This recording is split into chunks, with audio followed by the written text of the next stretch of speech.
उत्तराखंड में परिवहन मंत्री चंदन राम दास ने परिवहन निगम में किस तरह से विस्तारीकरण हुआ, इन तमाम बातों को लेकर हमारे संवाददाता और उत्तराखंड के ब्यूरो चीफ कैलाश जोशी से खास बातचीत की है। आइए आपको सुनवाते हैं क्या कुछ कहा उन्होंने।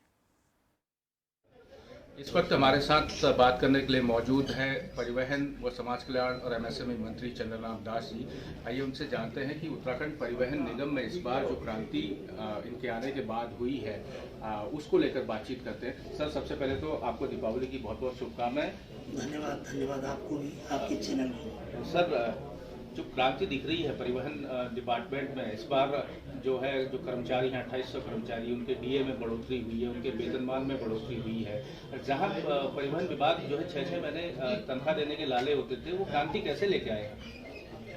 प्रदेश में युवा और ऊर्जावान मुख्यमंत्री हैं जिन्होंने मुझे दायित्व दिया और मुझे लगता था कि परिवहन विभाग बहुत बड़ा चैलेंजफुल एक विभाग है, मगर हमारे कर्मचारियों के सहयोग से, यूनियन के सहयोग से हम परिवहन निगम की आय बढ़ाने में हम सक्षम हुए हैं। हमने 100 गाड़ियाँ इस बार 4 धाम यात्रा पे लगाई और 1.5 महीने में हमने लगभग 5 करोड़ रुपया हमने 4 धाम यात्रा से भी कमाया। और उत्तर प्रदेश और उत्तराखंड का जो हमारे परिसंपत्तियों का बंटवारा था, उसमें हमको उत्तर प्रदेश से 204 करोड़ रुपया हमको मिला। हमारे मुख्यमंत्री जी ने उसमें प्रयास किया, मैंने भी प्रयास किया, तो मैं उत्तर प्रदेश के मुख्यमंत्री जी को भी इसके लिए धन्यवाद दूंगा। और आज स्थिति यह है कि रोडवेज को हम प्रति माह वेतन दे रहे हैं और 2022 तक के जो जितने भी हमारे रिटायर्ड कर्मचारी थे उनके हमने देयकों का भुगतान कर दिया। बोनस का हमने पिछली बार भुगतान किया, उनका एरियर का किया, ड्रेस देने का काम किया और सभी घाटा पाटते हुए आज की तारीख में हम कम से कम 20 करोड़ के फायदे में हमारा परिवहन निगम है। और कल ही हमने इस परिस्थिति को देखते हुए 3 महत्वपूर्ण निर्णय लिए हैं कि हम 3% हमने डीए की धनराशि अपने कर्मचारियों को देने का निर्णय लिया, जिसका आज ही शासनादेश हो रहा है। और दिवाली का बोनस देने का भी शासनादेश आज हो रहा है। और 2016 से मृत आश्रित कर्मचारियों के नियुक्ति पर प्रतिबंध लगा हुआ था, उसको भी खोलने का हमने प्रस्ताव पास किया है। हम कार्मिक विभाग को उसका प्रस्ताव भेज रहे हैं। हमको जैसे ही वहाँ से स्वीकृति मिल जाएगी, हम 195 मृत आश्रित कर्मचारियों को भी हम नौकरी का लाभ देने जा रहे हैं।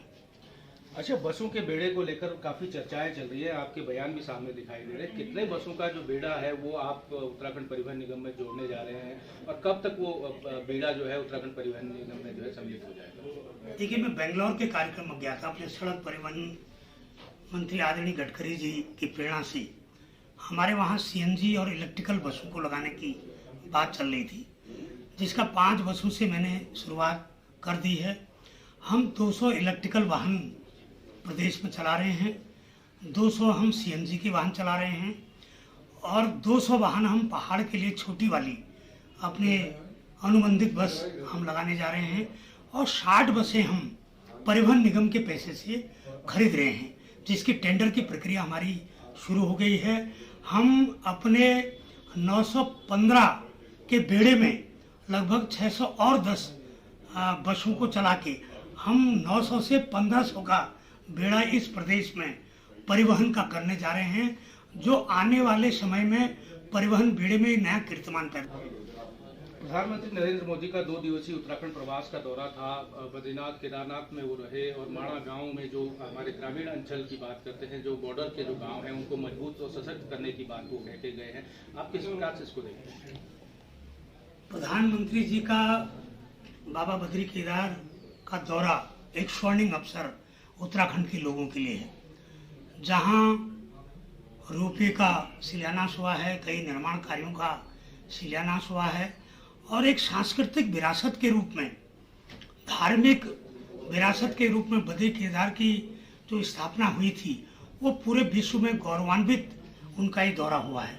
उसके साथ साथ उन्होंने लोकल को वोकल के रूप में वहाँ से एक संदेश दिया पूरे देश के लोगों को कि जो भी बद्री और केदार आए वो अपनी खर्च का 5% स्थानीय उत्पादकों से सामान खरीदे ताकि स्थानीय लोगों को रोजगार भी मिले और तोहफे के रूप में उत्तराखंड से वो सामान पूरे देश में जाए, ऐसा संदेश भी अपने देश के प्रधानमंत्री बद्री केदार से दे गए हैं।